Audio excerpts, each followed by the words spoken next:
It's a beautiful country of Malaysia here in ASEAN. The company of the sports, he was minister and honor to have.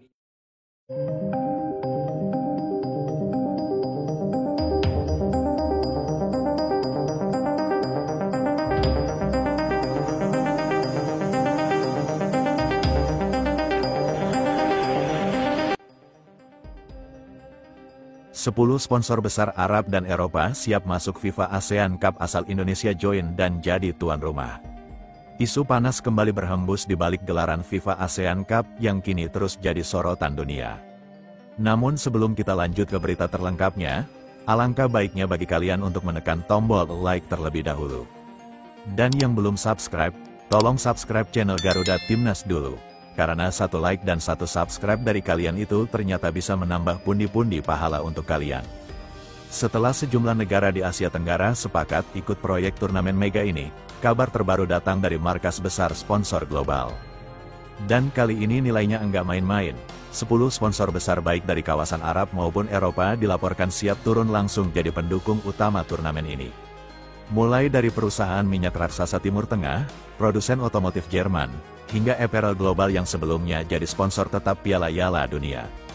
Tapi ada satu syarat besar yang bikin semua mata langsung tertuju ke satu negara. Indonesia disebut-sebut jadi kunci utama kesepakatan itu. Yap, para sponsor itu disebut baru akan tekan kontrak penuh jika Indonesia ikut dan bahkan jadi tuan rumah utama. Alasannya karena pasar sepak bola terbesar di Asia Tenggara bukan di Thailand, bukan di Vietnam, tapi di Indonesia. Data terbaru dari FIFA Market Index bahkan nyebutin potensi ekonomi dari basis fans Indonesia bisa menembus 1,3 miliar dolar per musim, angka yang bikin sponsor Eropa langsung geleng kepala. Dan uniknya lagi, rumor ini enggak datang dari media lokal, tapi dari laporan media olahraga Prancis dan Uni Emirat Arab yang bilang tanpa Indonesia turnamen ASEAN Cup tak punya nilai jual global. Gila!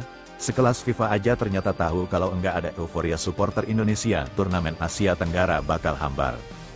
Tapi di balik itu muncul juga dinamika politik olahraga, karena status tuan rumah enggak bisa asal disetujui. Indonesia harus dapat restu langsung dari FIFA dan AFC, terutama setelah beberapa kali konflik internal PSSI bikin reputasi kita agak terguncang. Meski begitu, pihak sponsor disebut siap bantu lobi agar Indonesia dapat hak istimewa jadi host, mulai dari pembiayaan stadion, promosi internasional sampai paket siaran global. Bayangin aja kalau ini benar kejadian, FIFA ASEAN Cup bisa jadi turnamen regional paling mahal kedua setelah Copa America. Dan reaksi netizen Indonesia udah bisa ditebak, komentar di berbagai platform langsung banjir. Gas aja, ini kesempatan kita buat push rank FIFA. Jadi tuan rumah biar FIFA tahu supporter kita gak kaleng-kaleng. Bahkan ada yang nulis, sponsor aja percaya sama kita, masa federasi sendiri galuh. Tapi tentu enggak semua pihak langsung setuju. Beberapa analis ngerasa tawaran ini bisa jadi pedang bermata dua. Karena kalau gagal memenuhi ekspektasi sponsor, Indonesia bisa kehilangan kepercayaan global untuk event-event berikutnya. Tapi kalau berhasil, Indonesia bakal resmi naik kasta, bukan cuma di lapangan, tapi juga di meja negosiasi dunia sepak bola. Bayangin Jakarta, Surabaya, dan Bali disulap jadi venue megah bertaraf dunia. FIFA datang, sponsor global masuk, dan ranking FIFA kita perlahan naik pelan. Bukan karena wacana, tapi karena eksposur nyata dari turnamen internasional. Dan buat para fans, ini bisa jadi momentum baru buat bersuara bahwa sepak bola Indonesia bukan cuma punya supporter terbanyak, tapi juga potensi ekonomi dan pengaruh global yang mulai diakui dunia. Tapi di tengah gegap gempita dukungan sponsor itu, ada satu hal yang cukup bikin heran. Malaysia yang notabene jadi tempat kantor pusat AFC berdiri justru enggak masuk hitungan sebagai kekuatan besar di proyek ASEAN Cup ini. Padahal secara geografis dan politis posisi mereka kuat banget. Tapi nyatanya para sponsor besar dari Arab dan Eropa enggak menempatkan Malaysia sebagai poros utama turnamen. Kenapa? Karena secara pasar mereka kalah jauh. Kalau Indonesia punya 270 juta penduduk dan fans base bola yang aktif 24 jam. Malaysia jumlah penontonnya bahkan enggak nyentuh seperempat dari itu. Bahkan data engagement digital sepak bola ASEAN tahun lalu nunjukin konten timnas Indonesia nyumbang 68% traffic total kawasan. Sementara Malaysia cuma di bawah 8%. Jadi meskipun kantor AFC berdiri megah di Kuala Lumpur, para sponsor enggak ngelihat itu sebagai jaminan kekuatan sepak bola. Yang mereka cari bukan lokasi kantor, tapi basis massa dan daya jual, dan itulah kenapa Indonesia dijadikan syarat utama. Karena tanpa Indonesia, turnamen ini enggak akan punya atmosfer.